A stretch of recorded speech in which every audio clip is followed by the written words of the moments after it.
Okay, so this is 2 revision questions that I've given my 6th years to do in preparation for a test coming up next Wednesday. It's coordinate geometry and trigonometry. I'm just going to fly through the solutions here because I have to run, but hopefully you will find it useful. So P is 710, Q is 14, I might just fill these in here.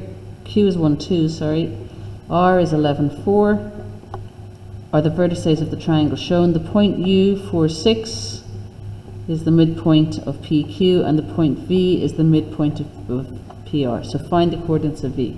So V is the midpoint, x1 plus x2 over 2, y1 plus y2 over 2. Okay, so x1 is 710, x1, y1 is 710, x2, y2 is 11,4, because that's the P and R. So the midpoint is going to be x1, 7 plus 11 over 2, and 10 plus 4 over 2. So 18 over 2, 14 over 2, so 9, 7. Show by using slopes that UV is parallel to QR. So if they're parallel, then they have the same slope. So I need to find slope UV and slope QR. Slope is equal to rise over run, or y2 minus y1 over x2 minus x1. So U is 4, 6. V is, I've just found it to be 9, 7. So x1, y1, x2, y2. So y2 minus y1, 7 minus 6 over x2 minus x1, 9 over 4. So 1 over 5. Slope QR. Q is 1, 2. R is 11, 4. x1, y1, x2, y2. Slope is equal to y2, 4 minus 2 over 11 minus 1. So that's going to be 2 over 10, which simplifies to 1 over 5. So the two slopes are a fifth. They're the same slope, so they must be parallel. Find the area of the triangle PQR. So P is 710, Q is 12, and R is 11,4. The area of a triangle is a half x1, y1 minus x1, y2 minus x2, y1, where one point is 0, 0. So where 0, 0 is the third point. So we're going to make one of these go to 0, 0.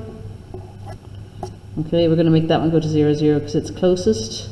So we'll now make this one go to 0, 0. So 7 minus 1 is 6, 10 minus 1 is 9.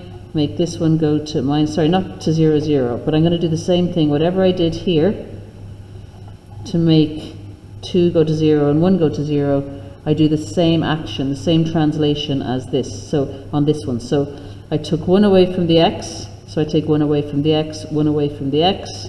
I took 2 away from the y, 2 away from the y here. That's why I took 2 away from the y here, and then 2 away from the y here. So sorry, I was kind of rushing there, so let's just talk through that again. These are my 3 points. One of them has to go to 0, 0. I've chosen to put this one to 0, 0. Whatever I do to this point, I have to do the same thing to both the other 2 points.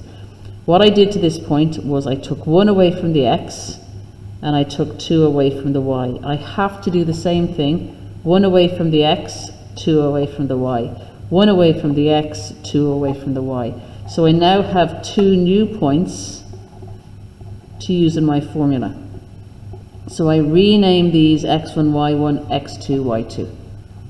Okay, and then I use my formula. x1, y2, so 6 by 2 minus x2 is 10 by 8. Okay, which is a half of 12 minus 80, which is a half of minus 68. Now, you can't have an area that's negative. So that those 2 straight up lines mean take the positive value. So half of 68, which is 34 units squared. Okay, go back and watch that again if you need to. The point S is the image of the point Q. So notice S isn't on our diagram. So I've got another point S somewhere under the translation UV. So translation is kind of like we just did a minute ago. UV is 4, 6 goes to 9, 7.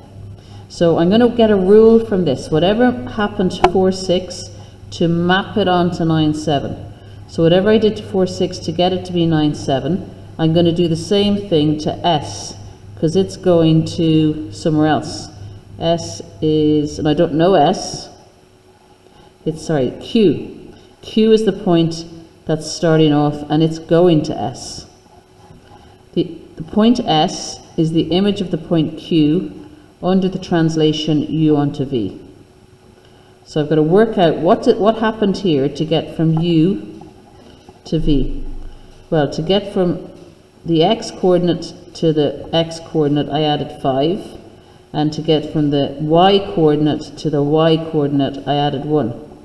So my translation is X plus 5, Y plus 1. Same thing each time. So Q is 1, 2 from the question. There's Q, it's 1, 2. And it's going to add 5 to the X, so 1 plus 5 is 6, and add 1 to the Y, 6, 3. So S is the point 6, 3. Okay, over the page. Find BC, the diagram. So this is trig. Okay, so let's just pause it here. So just, this is trig, this is a trig question. So the diagram shows the diagonals, the triangles BCD and ABD with some measurements given. Find BC. So BC is this side here, so it's part of this triangle here. Okay, so let's just redraw that triangle. Oh, not very well.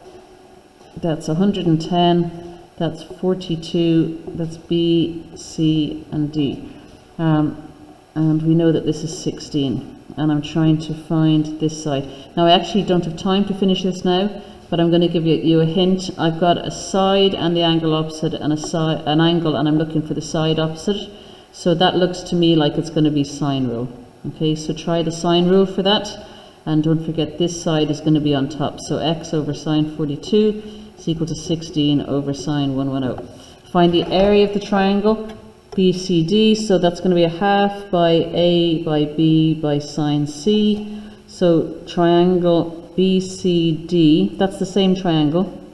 So to find that area of that triangle, I am going to use, I'll have just found this side, and I'll have just found this side, 16. I know this is 42 degrees, this is 110 degrees. I'm going to have to find that angle. 180 minus 42 plus 110. And that will give me that angle. And then I can use a half by this, by sine this. Okay? And then cos AB is in this triangle. AB. This is 63, this is 42, so this is going to be 180 minus 63 plus 42. I know this is 16, I know this is 10, and I'm trying to find this. Okay, so I'm going to call this A, this B, this C, and this is angle A. So I'm going to use the cosine rule. A squared is equal to B squared plus C squared minus 2BC cos A. I'll try and do the solutions for these on Monday, okay, but I've got to go now, I'm afraid. Sorry about that. Bye.